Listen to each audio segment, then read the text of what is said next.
পার্শ্ববর্তী দেশ ভারত, আমরা তাকে বন্ধু মনে করলেও তার আচার আচরণ সম্প্রতি এতটাই বৈরী যা ভাষায় ব্যাখ্যা করা মুশকিল। সে বাংলাদেশের মানুষকে সেই দেশ বন্ধু হিসাবে মনে করে না, হাসিনা এবং আওয়ামী লীগ ছাড়া। হাসিনা এবং আওয়ামী লীগই তাদের বন্ধু।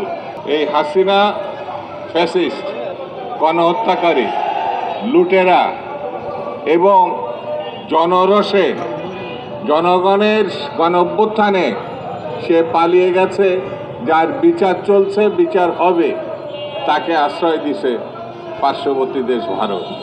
আমি এই ঘটনার তীব্র প্রতিবাদ জানাচ্ছি এবং এই আসামি, এই হত্যাকারী, জনগণের সম্পদ লুণ্ঠনকারী, তাকে অনতিবিলম্বে বাংলাদেশকে ফেরত দেওয়ার জন্য, অনতিবিলম্বে তার বিচারের সহযোগিতা করার জন্যে পার্শ্ববর্তী দেশকে আমি আহ্বান জানাচ্ছি।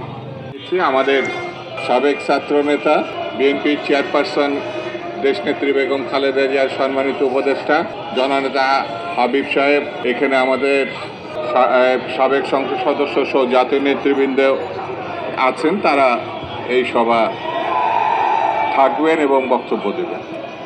বন্ধুরা,